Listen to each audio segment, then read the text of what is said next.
And next is we're going to introduce you to Lisa Peck. If you'll stand up, Lisa.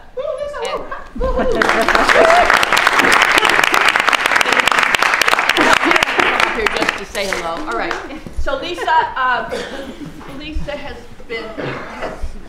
offered to share her story with us tonight, and the story of her traumatic stress. And being artists, we are doing the stories. This story we'll do a little in dance before Lisa then will come and answer questions that you have about the story. So it's just a very, as we do in art, we boiled down, we did a long interview with her, but we boiled down just to a minute and a half. We're going to start with Bertrand's music. So I'll say no more, and we'll start.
What happened was that Stephen Weiss was in the bathroom stall as the stabbings were happening.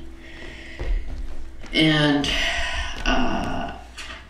John Ogren figured out, I guess, that Stephen was in there, and he said, "Go get help, I've just done something." So Stephen ran to get help at the front office. So James spilled out of the bathroom into the hallway and collapsed. And the knife was on the floor, probably not 4 feet away from us. John said something to the effect of, "I don't know what happened." I don't know if he said I went crazy. He actually bent down initially with James. And then he was pulled up and put into the office that was maybe 30 feet down the hallway. I was stroking his head and telling James that he was going to be okay. He wasn't going to be okay. He wasn't going to be okay. He wasn't going to be okay. You know, as the color drained from his face.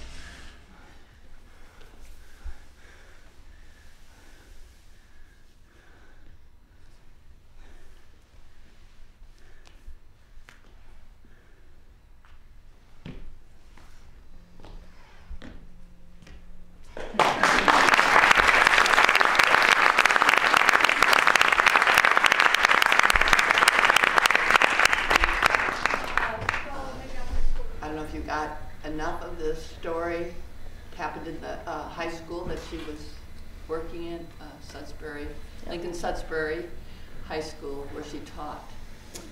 And one of the things I want to say to people is that I welcome any question about any aspect of the event, which happened in January of 2007. And I continued teaching for 2 years afterwards, and then I just kind of bottomed out. So even though I was diagnosed with PTSD immediately after the murder, but kept kind of trying to be a soldier. So any questions whatsoever? And again, the connection in part is of the many different modalities or efforts to try to fix myself.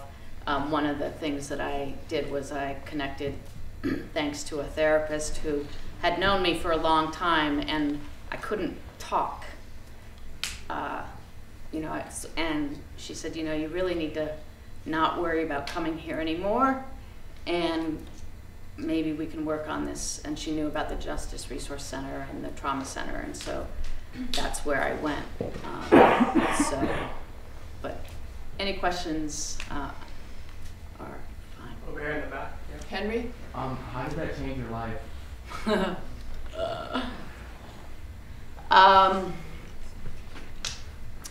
Well, one of the statements that was made to me that helped was, I had lived 40-some years of my life feeling like I had and could exert control. I was a fixer, and I had a lot of my identity from being somebody who could make things better.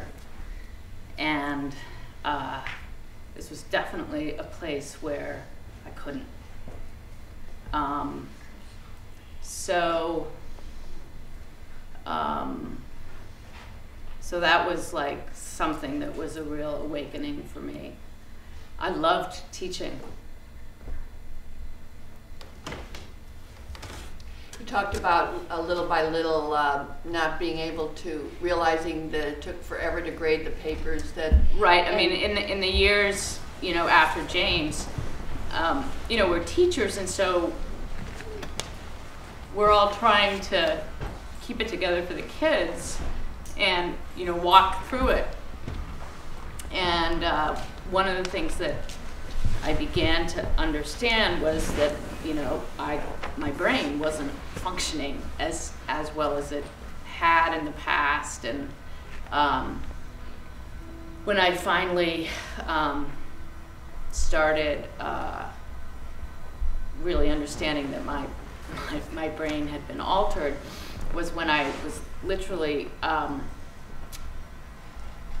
couldn't file a paper. And I was somebody who didn't like to teach from textbooks, and so I did,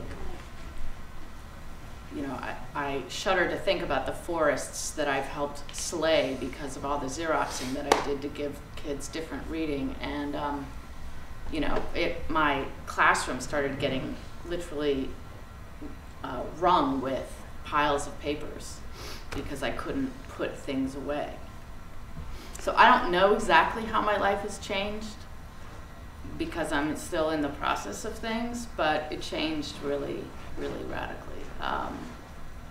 And a lot of people's lives changed radically. And I think part of PTSD is that you can't quite place what has happened. There's like no, and I was very flippant at first about, people were like, how could this happen here? How could this happen?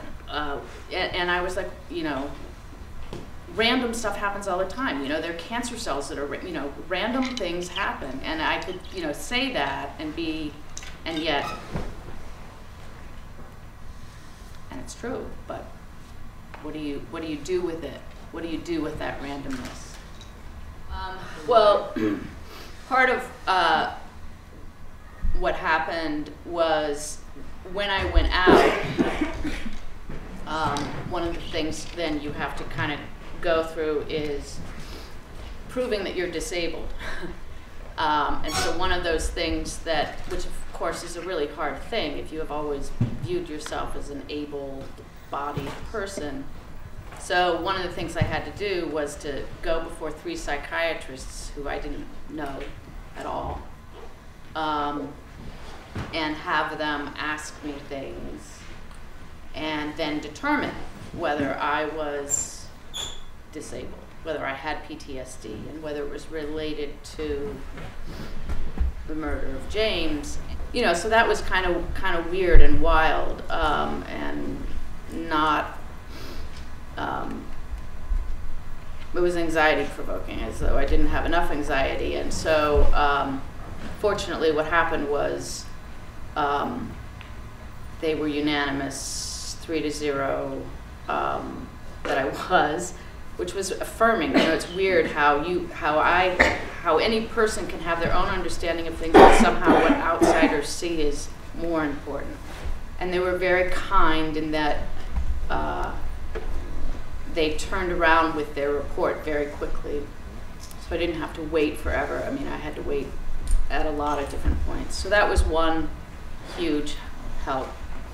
And then the second thing was the trial of John Odgren, who was the young man who murdered James.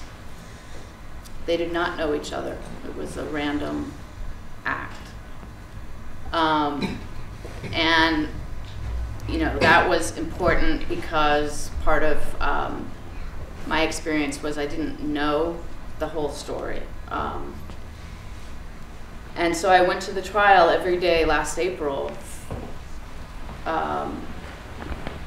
for, I think it was 3 weeks. And one thing was really important was to be in the courtroom with James's parents, because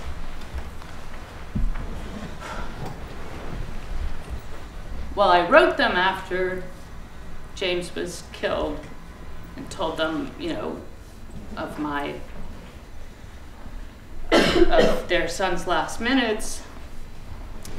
There had never been any contact with them, and that was a hard aspect of the whole thing.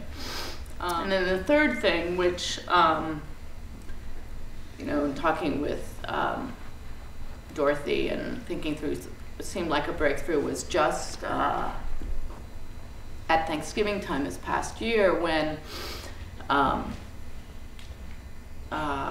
went to Harry Potter, what's the name of the one that just came? It was just Most recent one.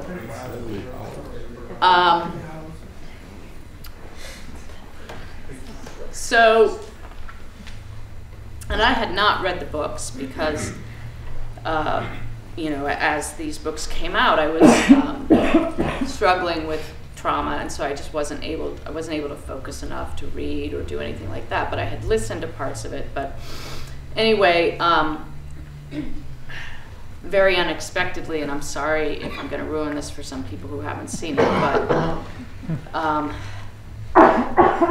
when Frodo, no, it wasn't Frodo? Sorry. Wrong series. What was his name? What was his name? Harry. Dobby.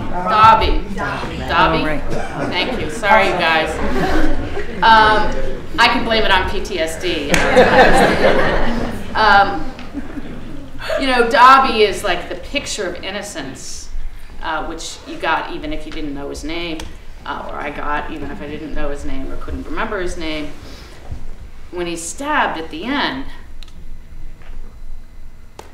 and, you know, for whatever reason, you know, I guess it's obvious in some ways, but not in others, I just kind of got up and I left the movie theater. And of course, like, this was a Jungles family activity, so like everybody was there. But I walked out, and Manette, my partner, followed after me, and I lost it. And cried like I don't think I've ever cried in my life. And, you know, it's just one of those moments, I think, when there's a transference that was important, because part of what happens with PTSD is you disassociate. And so, you know, to feel the emotion was not something that my brain had allowed me to do. And so that seemed significant as the third, you know, breakthrough or whatever. So Maybe we should look at our pictures now of your brain, Lisa. in process.